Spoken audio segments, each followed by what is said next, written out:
and welcome back to Scottish Independence Podcasts. This week's podcast is an episode of the TNT show, which originally aired on the 30th of August on Independence Live's YouTube channel. You can still find it there if you'd like to watch the original. Host John Drummond interviews Stuart Donald, who is a data analyst who has applied his skills to various aspects of the electoral system, Brexit, and also Scotland's constitutional debate.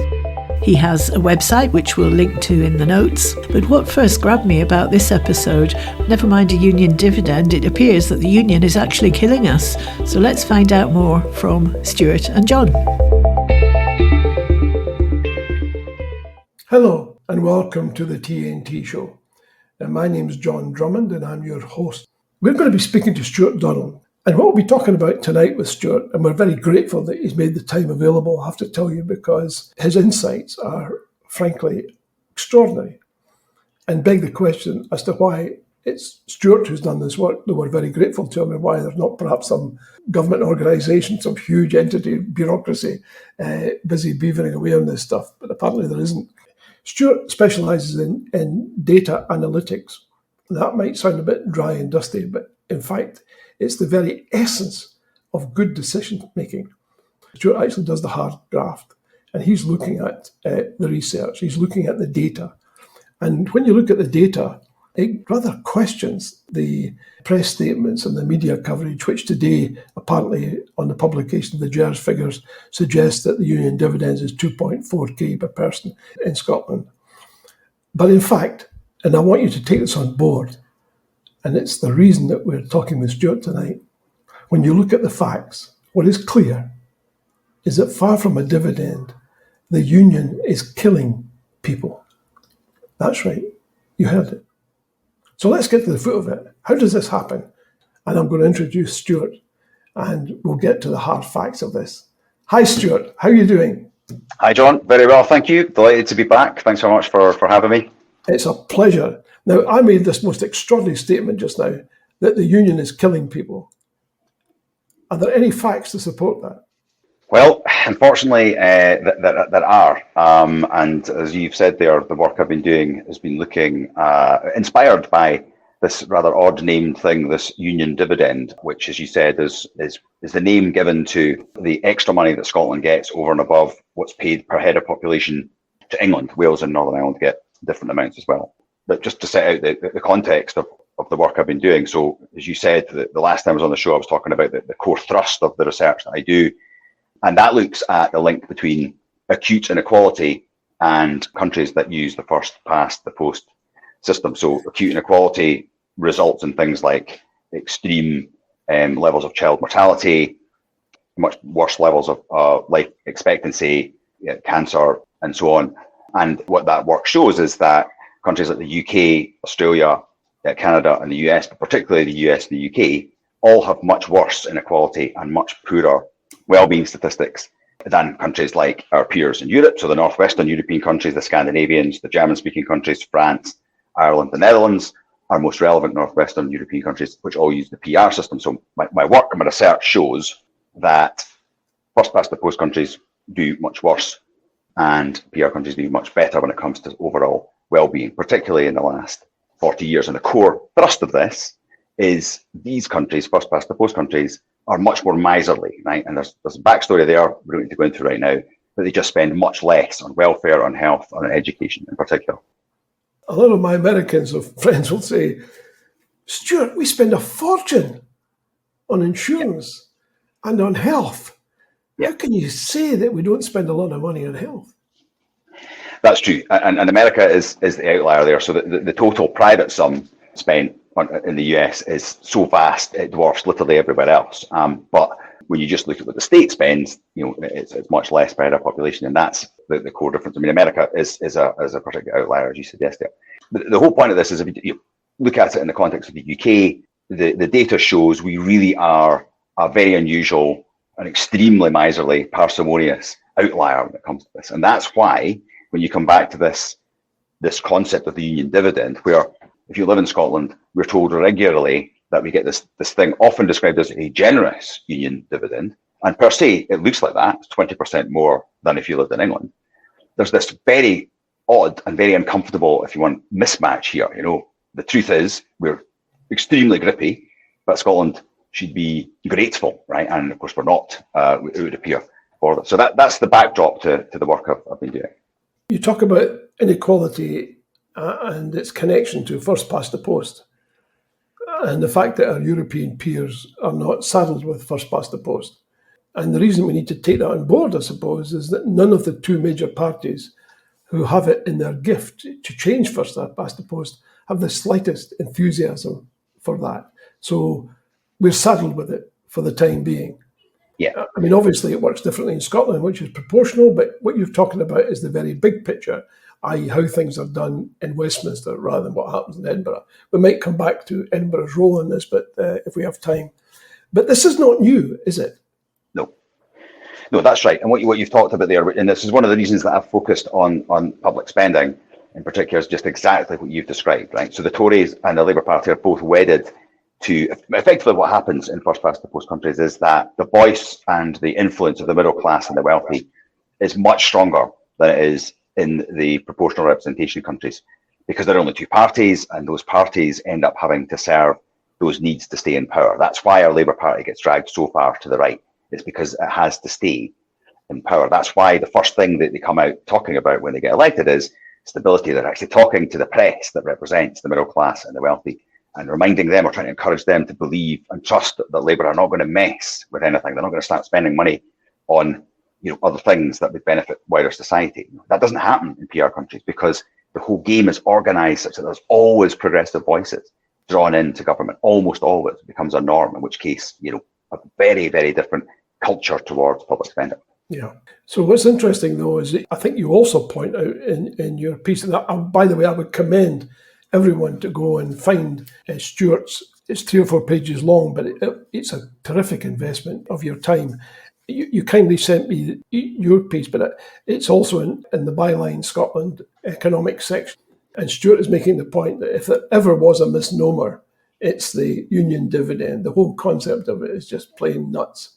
So let's just talk a little bit about how long this has been going on. This didn't start happening last week or the week before or the month before. This is a decades-long continuum, isn't it? Yeah.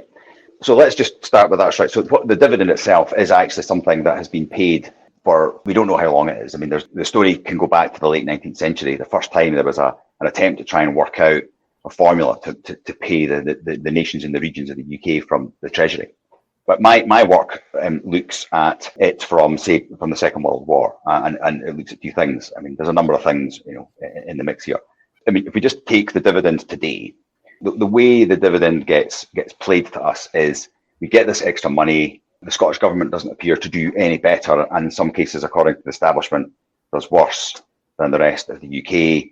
The Scottish government, obviously, an independence-focused Scottish government, blames Westminster whenever it can.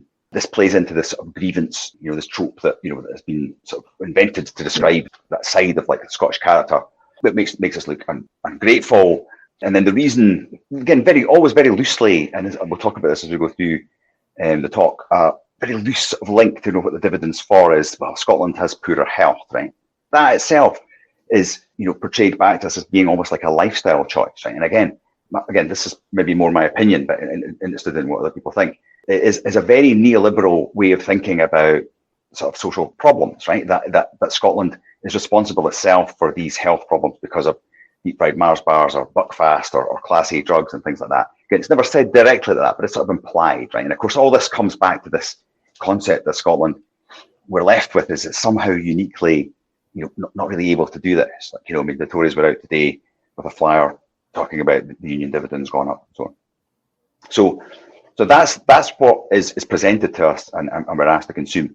But as you were saying, John, that the work that I've done goes into quite a lot of detail. It shows that the health problems, which are at the heart of why there would be a case for Scotland to get more money, go all the way back to at least the Second World War. I mean, other work done, and I've worked with Danny Darling, who's one of the experts in this field at Oxford, looks at this from before the Second World War, but even from after the emergence of the welfare state, Scottish male deaths remained particularly higher compared to the rest of the UK and the rest of Europe. And of course, this is part of what I've tried to do here to try and bring some light to the space, is compare Scotland, the country, with brother and sister countries in Europe. And then from there, we go into what happened under Thatcher, and then the consequences of Brexit, and these three things line up to this point that you were making about the fact that the union causes deaths. It contributes to very serious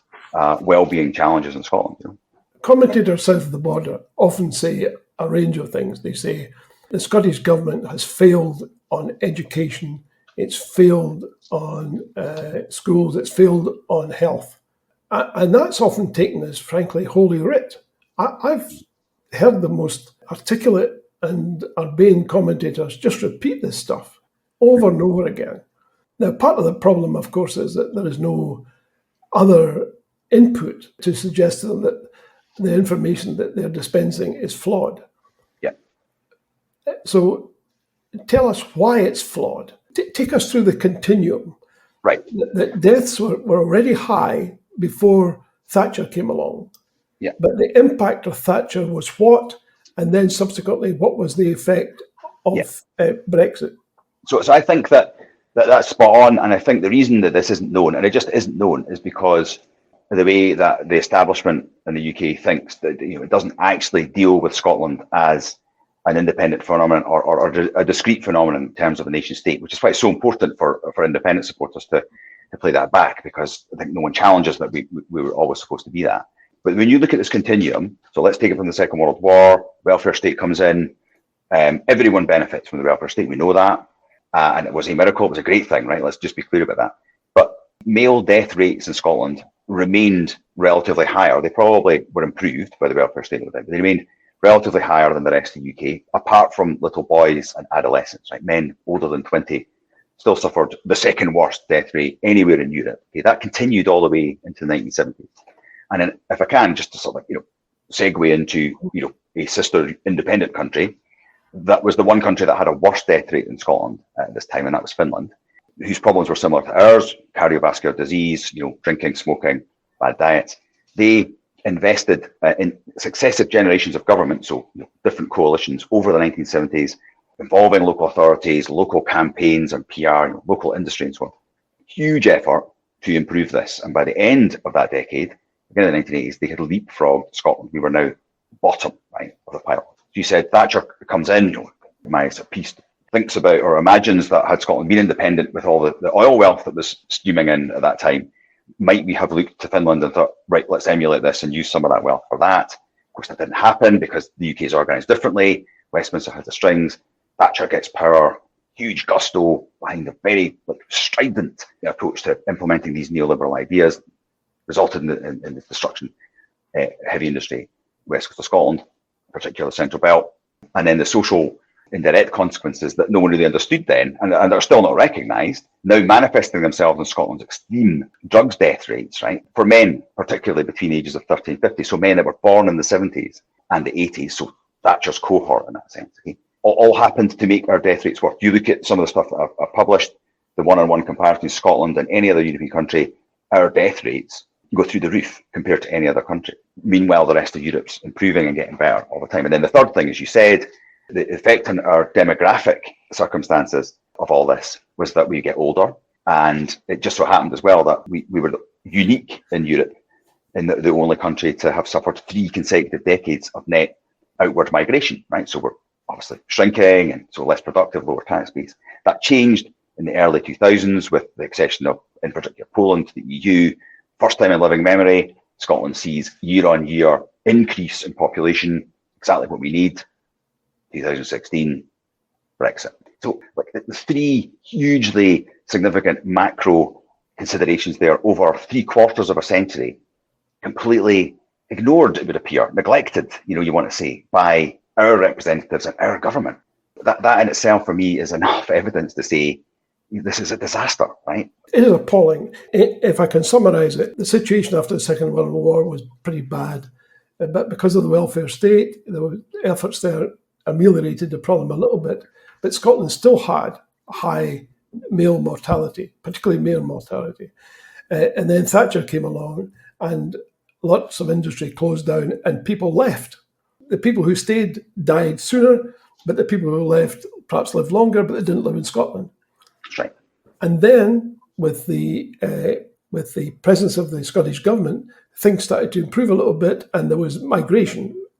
So there was, even though migration is deplored south of the border by many people, in Scotland it was a plus. And those people coming in helped the Scottish economy.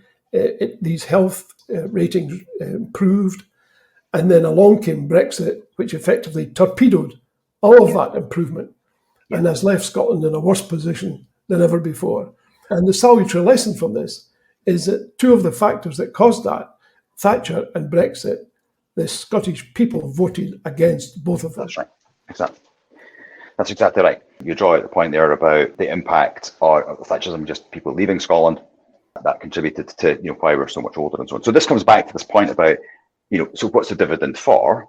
Well, it's because Scotland has poorer health. And this is another extremely discomforting thing about the whole space, right? That other than being able to present a 20% markup on what you would get in England, the whole story is just shrouded in a lack of care and interest. It's slapstick accounting, because there's no evidence written down anywhere of what the dividend is for, other than this notional thing you get in a Hansard saying it's largely accepted that to do with health and the fact that Scotland's terrain is unhelpful, mountains and sort of island communities, less dense, population and so on. But by the way, denser than Norway or Ireland or Finland, so not that unusual. Compared to and England is like hugely densely populated, second only to the Netherlands in Europe. So that's just a sunk cost of people living in Scotland. So the health thing was why I ended up getting into it. And it took ages to do this because it's so hard to find. You have to build it all. There's no government data on this sort of stuff.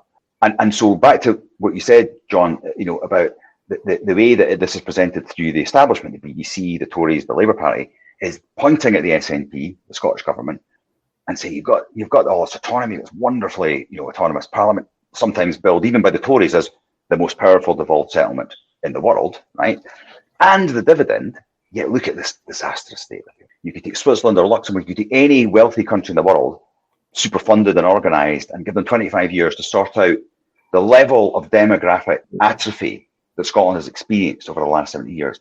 It's fairly obvious. It's not going to be enough time. Yeah. So this is why the metaphor of a silk purse from a sow's ear emerges, right? And we have to do a better job of explaining this.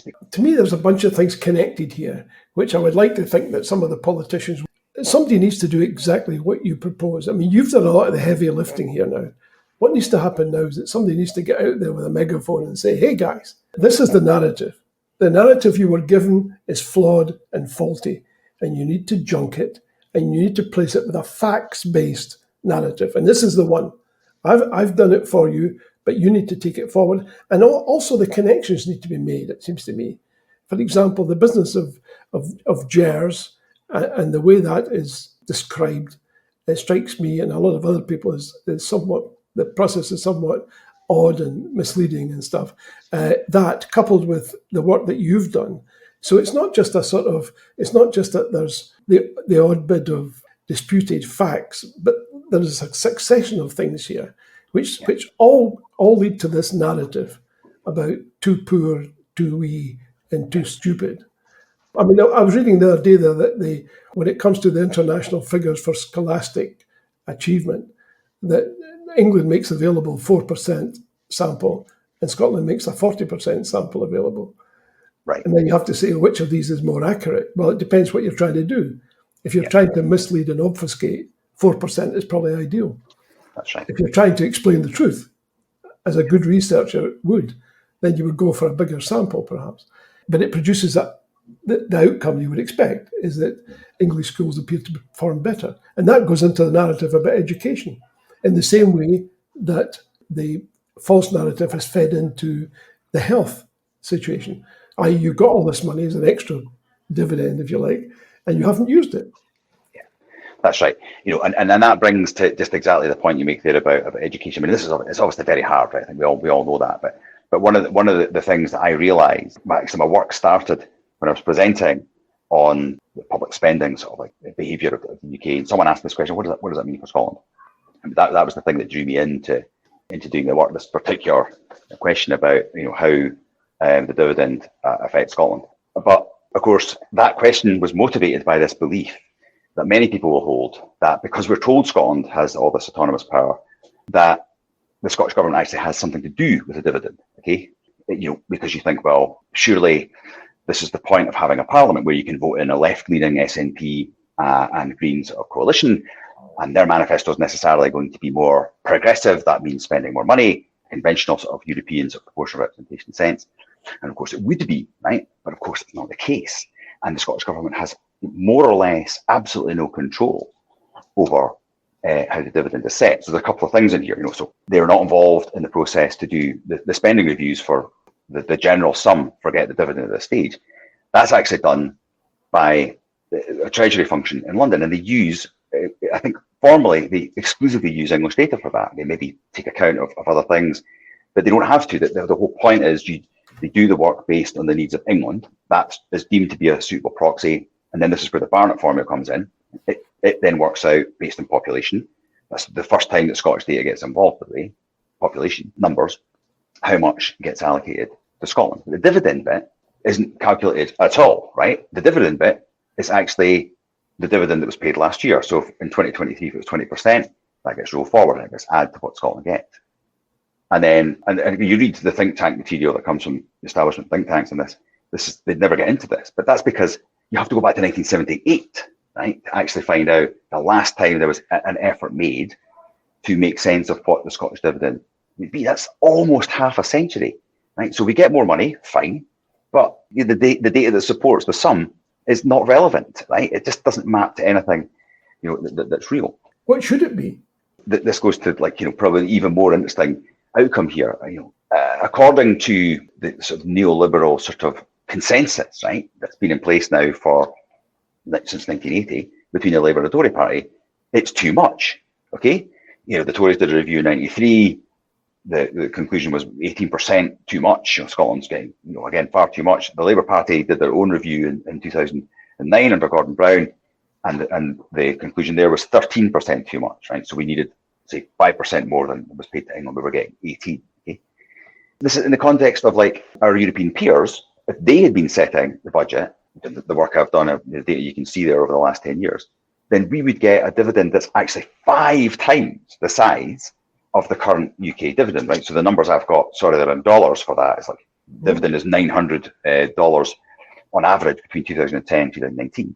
It's $4,400 if you were living in Ireland or Belgium or Denmark, the average basket across these countries. So that just really puts into raw perspective, quantitatively, that our neoliberal consensus can't be right? Or something fundamentally seriously flawed here. So it's such a mess, right? And the fact that today, as I say, we've got this huge demographic crisis.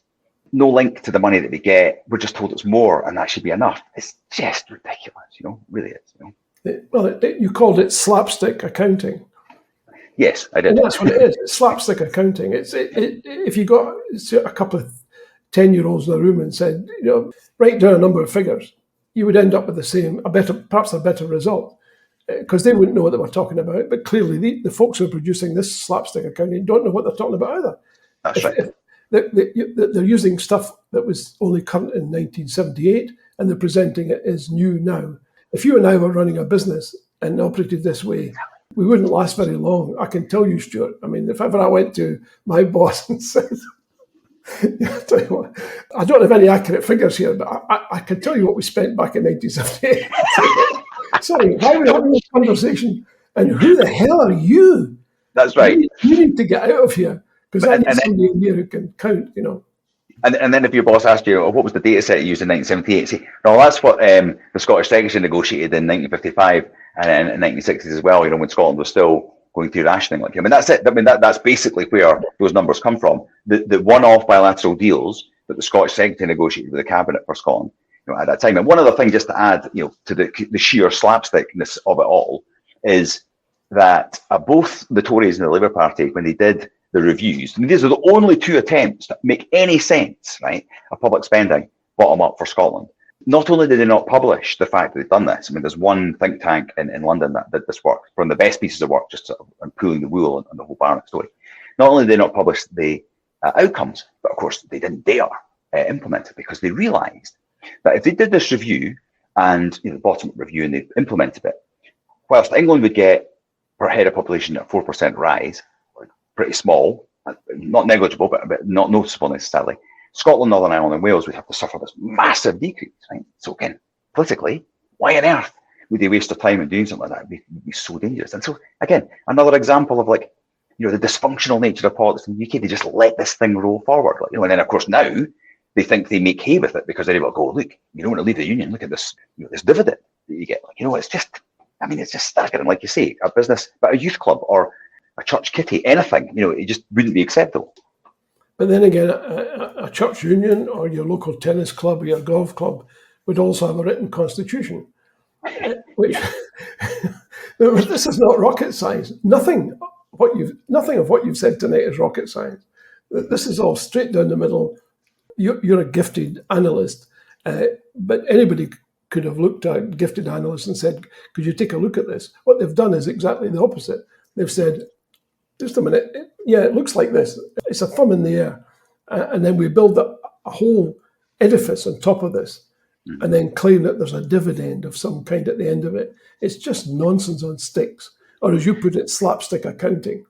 So we've got JERS, which is a sort of slapstick account, and then we've got all of this, which is slapstick as well. And it applies to education as well as the health. But the difference between that is that because of the underinvestment, people are dying. That's right. I hope people take away from the show tonight.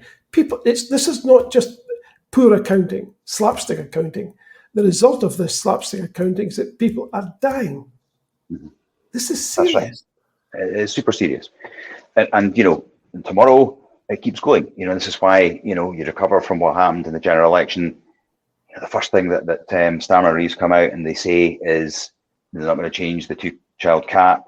They removed the pensioner fuel allowance and so on. Like, they lambasted the Tories for a couple of months before for threatening to do that. Now remember, this Labour Party is the most powerful so-called social democratic mandate, right, that we've had since Tony Blair. I think maybe it's 1 seat or 1% more than Tony Blair had. There's no left-leaning, so-called left-leaning, I have to say, party in Europe since the Second World War that has had the extent of this mandate. And the first things they do are just unimaginable. We're already in a context of supreme austerity. So there is no way out of this. There is no way out. The Labour Party in a parallel universe, if they were going to do the right thing, they would change the electoral system. But if they weren't, maybe it would be committing suicide, but they would be focused on inequality.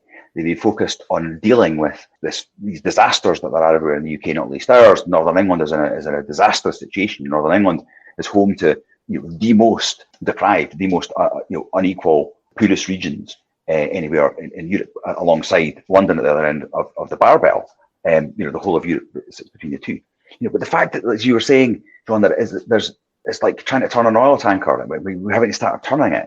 This is just not, you can say this stuff, but it's just not in the mindset, the backdrop, the normalized sort of data set of reality that people engage with.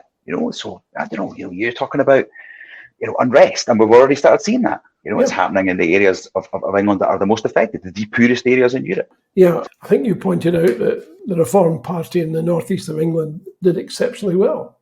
That's right. I mean, Reform, they ended up wherever they were second, which was in about, something like 20 or 30 seats in Northern England.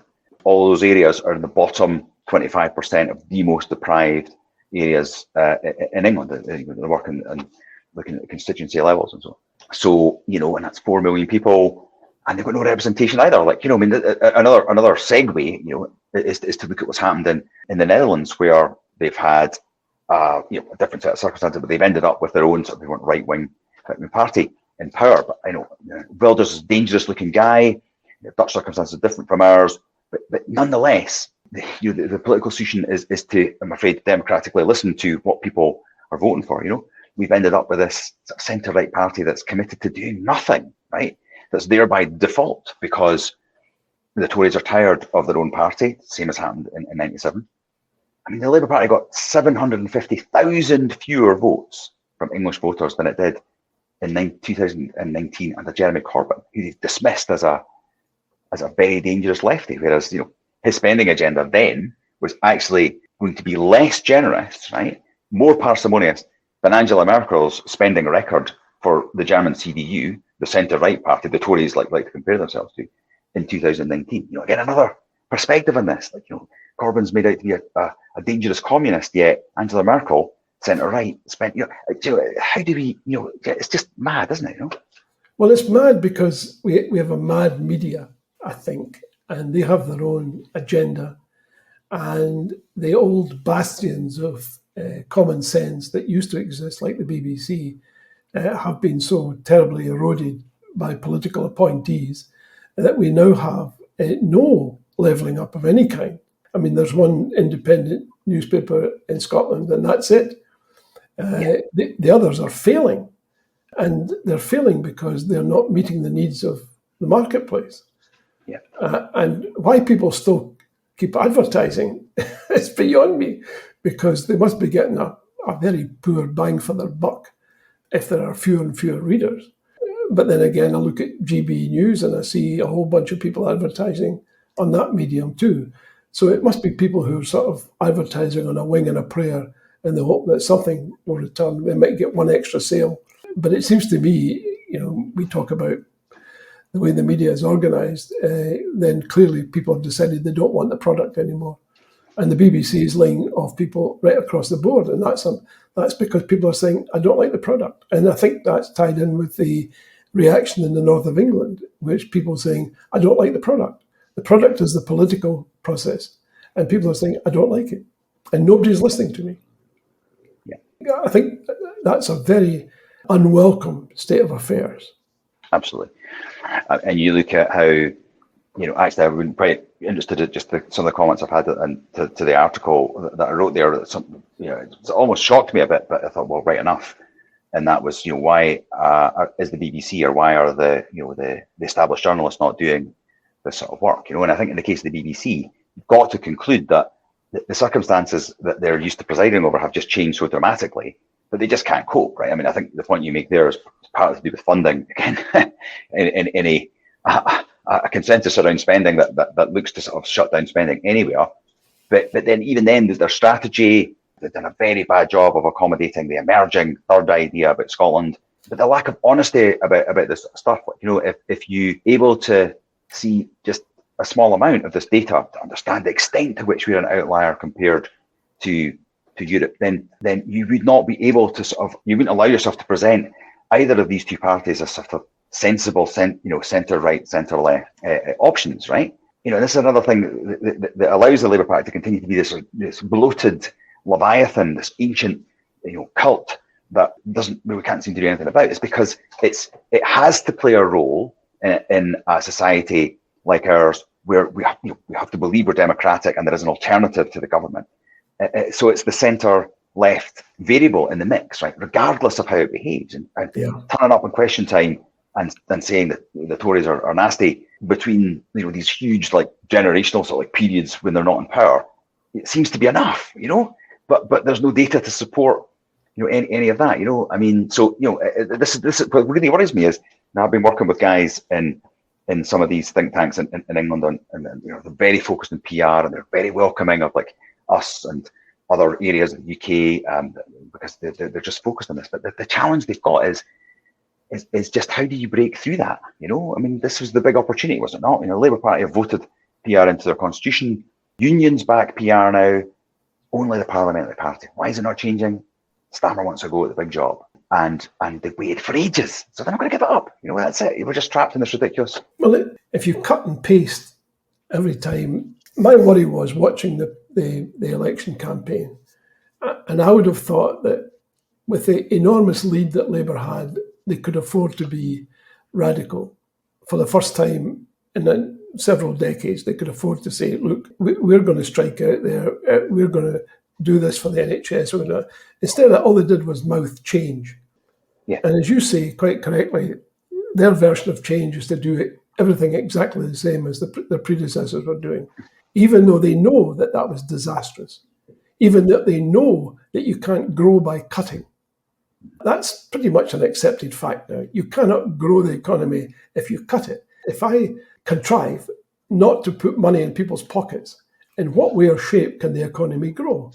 It just can't. It grows because people have money in their pockets, they go out and spend it, they spend it on whatever they want to spend it on, but it goes into the economy, there's a multiplier effect, and the result is that things grow. I mean, this is not rocket science, for crying out loud. And furthermore, if governments are short of money, they can print it. We know they do that because in COVID, they found the money. They gave a whole chunk of it to Lady Moon, which was grievous. And the fact that she's not being arrested is even worse, perhaps. But they gave a whole chunk of it to her. They gave a whole chunk of it, thousands, millions of pounds to other people that they perhaps ought not to have done. So they could find the money. If there's a war and they want to ship armaments or whatever, they can find the money. That's right. To do these things, you can find the money to look after people and put a few pounds in their pocket so they can actually go out there and spend. Yeah. For the relatively trivial, in the grand scheme of the cost, the welfare, the two-child benefit cap, and so on, like these are not big spends, right? But that just shows you how concerned the Labour Party is about stability. Is they think they can't even indulge that as early on as this in a 5-year tenure. Then that, again, it's just another measure of how bent and how corrupt, the system, how failing the system is. But just one other thing on that, and I plan to do this with my work, is just to track then how Labour does spend, right, from here. Because when you look at the Blair Brown years, again, another thing that's never allowed to emerge is you get this story about the fact they spent lots of money on this spending boom, it's described. And again, the spending boom is only relative to the very extremes of neoliberal Tories that preceded them. That's the only benchmark that can present the Labour Party as somehow a generous investor in the public good. And whilst they were in power, the sort of the take in terms of overall income of the top 1% wealthiest people hit a new peak that hadn't been seen since the 1930s. It's the time of Mandelson, sort of lauding and getting on board with the greed is good sort of culture and so on. So this is going to be more of the same, and it's these sort of stories that sort of breaks my heart to think, right, is Scotland going to re-elect the Labour Party to the Scottish Parliament? Is this going to happen? Because this is almost guaranteed to happen again because of the stuff we're talking about. So full on to try and work out how to build a narrative that helps people look through that and say, well, I think people do see through it. My own analysis, for what it's worth, is that the Labour Party is there on sufferance, i.e. that people bought a package, and the package was, you want to get rid of the Tories? Yes. What will you do to get rid of the Tories? Pretty much anything. Okay, vote for me, and I'll get rid of the Tories. And they did that. The trouble is that they had no idea what to do once the Tories were out. Their great misfortune is that the only thing they can do that's actually going to make any changes, really, is to reverse Brexit. That's right. And since they're not prepared to do that, they will suffer the consequences. Yeah. And eventually, after 2 to 3 years, they will tack. They will say, we want freedom of movement and we want a version of a common market. And by that time, the right-wing press will be on their necks. Yeah. Yeah, I mean, it's an incredibly difficult bet, right? I mean, if you were hired by them or you ended up having to work, for them, I mean, it's so hard. And as you say, it's all about growth, but you're continually taking sort of money out of the economy. The most obvious way to do that, to stimulate growth, would be to rejoin the single market overnight. Would be a game changer for all sorts of reasons, investment, market sentiment, and so on. Yeah. But they won't dare do it. I mean, this is it again. It's just another consequence of where we are, and that's why I'm not trying to be sensationalist. But my work is that it sort of predicts that the next time there's a trauma like Brexit, it may be much worse. Right? But it's already put us in such a difficult situation where the most obvious, simple, bingly, relatively effortless solution to a short-term growth problem is rejoin the single market. We can't go there because the political system prevents it. The Labour Party believe that. I mean, there's more and more data every other day that suggests that the English are largely consistently now favouring going back in. But what would happen if whenever this happens, there's going to be another huge eruption, millions of pounds spent, against it, and whatever the outcome then again is just going to be even more destabilizing. But it just makes the point, we've got to do something about the misery that drives all this stuff. I think that's true, and I was sharing with you offline, and I think it's worthwhile doing it live here. I wrote a tweet the other day that saying, I hope it troubles me that the security services hadn't infiltrated these far-right groups in order to scupper their plans for rioting, etc. And I got a whole bunch of bots, the usual nonsense you get yourself. People with 1 or 2 followers saying, this is all nonsense and support the union and all this sort of stuff. However, there were a few voices in there amongst this stream of detritus that struck me they had a point. And the point seemed to be that a lot of people felt alienated from their own communities. And instead of sort of pointing the finger at the bankers' bonuses and the flawed political process, they said it's the brown guy next door, because they see the brown guy next door. But what they don't see is the people who've been cheating them day after day, week after week, month after month, year upon year, because that's too difficult. And furthermore, there's nobody around to tell them. So what happens is they get a leaflet or they get a Twitter that says, you need to burn down the local asylum hotel, because somehow that will make your life better. So it's a knee-jerk response. We're getting slapstick politics as well as slapstick accounting, I'm afraid. Yeah. But it has a serious edge to it, because you then have to ask what happens when the Labour Party fails. Well, that's right. And that's the big fear, isn't it? I mean, Nigel Farage, whatever else you can say about him, is an incredibly talented communicator, right? I mean, the guy, is, you can see just with what he's done. And that's it, and you now understand as well, we're trying to be as balanced and as fair as possible to Tories, which is, pretty difficult. Why is it they tried so hard to put in place that absolutely ridiculous Rwanda scheme and so on? It's because they knew that their right flank was at risk. And now you can see, the data sort of bears that out. Had Reform not stood in any of these seats, the Tories would have returned so many seats, all likelihood, if you just look at some basic arithmetic, that would have required Labour to go into coalition with the Lib Dems, right? It'd be an entirely different ballgame, an entirely better, outcome. Do you really think so, Stuart? Because I don't find that wholly convincing. I think the Lib Dems tend to tack. If there's ever the prospect of a ministerial Mondeo, you will find a Lib Dem saying, I certainly agree, sir. Everybody remembers the school fees fiasco, the university fees fiasco. I mean, They jumped it in order to get their ministerial Mondeos. Maybe you're right. Maybe it's too generous, but if they'd be true to their word, then this is what happened last time, I suppose. You would expect them to be lobbying hard and make one of the conditions to join the government. Yeah. At least some move towards PR. Again, you're right. I mean, I share your cynicism there to some extent. I still think it would have been better because it would have compromised Labour's hand. It would have forced Labour to some extent. But still, it's not going to be ideal. I suppose my point is that, and you and I talked about this before. I mean, other places like the Netherlands that don't have the underlying serious, earthquake danger of inequality, which is the real problem, which is the real fundamental problem in the UK. It's the reason the Americans have got Trump. It's the reason that Trump is a risk, is because so many millions of particularly people that consider themselves to be the forgotten white people of the US think they've got nothing to lose until they vote for this guy. That's our biggest problem. The Netherlands, clearly it's worrying, and then they vote for this seemingly right-wing guy. I mean, he's, by the way, he doesn't want to institute some mad neoliberal idea about cutting back spending to UK Labour Tory levels. He wants to retain that. Right? What he wants to do, in my view, not terribly fairly, is limit that then to just the Dutch or the people, the incumbent community of Dutch people. But the fact is that he's in power. So however undesirable, at least that is a reflection of the political demand, the political breakdown of Dutch society, that he's in coalition with one other group. That's this thing called the Farmers' Party, and their almost single policy is this issue they've got with, they claim is overbearing EU regulation around nitrogen pollution.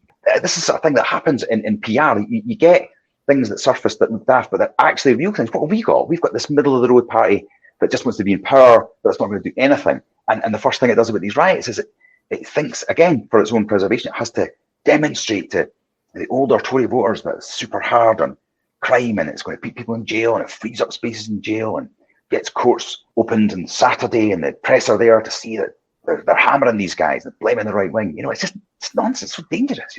I mean, there's a lovely piece in the Conversation magazine, we're segueing slightly here, but we'll come back in a second, in which they say the trouble with England, why rioting in the UK has not spread to Scotland and Wales. And they make the point that England has never had essentially a conversation about itself. Yeah. It's never had the chance, like it's happened in Scotland and Wales, and certainly in Ireland, to have a conversation amongst itself to say, what are we? What do we stand for? What will we not stand for? And the result of that vacuum is that all sorts of weeds spring up. And one of those weeds is, it's this brown person that's causing your problem. And that has been allowed to grow because there's nothing else to contain it. There's no place, there's no forum. You can't vote for an MP and say, look, why don't we have a conversation about England? It doesn't happen. There's no kudos to it. There's no incentive. Yeah. And without that incentive, everyone's going to be stuck with first past the post. Everyone's going to be stuck with the House of Lords because it's just too difficult to change. The great irony here is we have a government that says it's in favour of change, and the very thing it doesn't want to do at all costs is change. That's right. Because that would mean having a conversation about England. And that has to happen.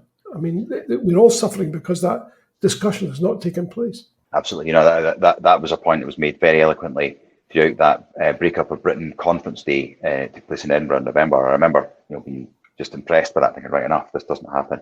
But absolutely, that's a big risk. So the UK is a big risk. England, it's a big problem for us as independent supporters because we want to share this island with a happy, balanced, friendly, outward-looking neighbour. And at the moment, the arrangement and the mechanism and political culture is just pointing everything in the wrong direction. It's you've got to be worried. Well, it is a worry because what happens when you end up where your political process is not sensitive, and it isn't sensitive, it doesn't care, it just wants to get elected and re-elected. People become fodder, and they know it. And once they know it, they get mad. They get very, very angry. And that's why they strike out in all directions, because there is no cohesive direction to strike out in. Yeah. I mean, the people who wrote back to me on Twitter said, you need to live here, mate. You need to live here. You need to understand my life. I have no prospects. I have nothing, right? These are people who seem to be based in the north of England primarily. I have nothing. And worse than that, nobody's listening to me. So in one sense, in Scotland, we may say, oh, it's a bit depressing, but that means that we're talking to each other, we're talking to politicians, and to what extent they're listening, I don't know. We're very happy to have them on the programme and talk about it. But at least that discussion is ongoing. There's a Yes app, there's an Indie app, social media, all of this. That's right. Where's the Indie app for England? Yeah. Where's the Yes app for England? It doesn't exist. I find it very sad, but at the same time, I feel that sometimes you have to have a crisis in order to come out of that crisis with a clear idea of what you stand for. That's right, and maybe it is us that brings that about. Maybe the civil revolution, the civil, the peaceful disruption is another constitutional change here, or reunification in Ireland. It's one. That might be the jolt that forces that. But it's not that. I just don't see what it is, because this was Labour's great opportunity to do something. I think they've blown it, and they're blowing it almost on a daily basis, which is a great shame, because as you quite correctly say, this was an opportunity to leave the past behind and to create something different. But saying things like, well, we're going to do exactly what the guy before did, is not going to change anything. And that's why people are upset, because they were rather hoping they would see some change, not a continuation, because continuation is not going to do it for anyone, frankly.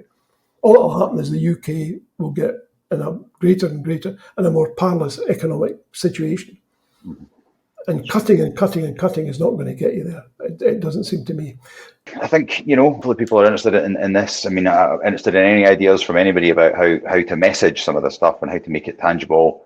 The points you were making, that how important it is to try and get people to understand that our hands are tied, with our Scottish government, whether you call it a pretendy parliament or, however, the bottom line is it's just nowhere near enough. I'd encourage people to get involved. I'm open to ideas about how to do that. I'm encouraging working with other groups to see how to build messaging and just help transparency. Thanks. Well, I appreciate it, Stuart. A big thank you to Stuart. Well, we hope you found that as fascinating a discussion as we found it. And if you'd like to see more of Stuart's work, you can check out his website, sdonald4pr.com. I'll put the link in the notes. Thanks for listening, everybody. Catch you later. Bye now.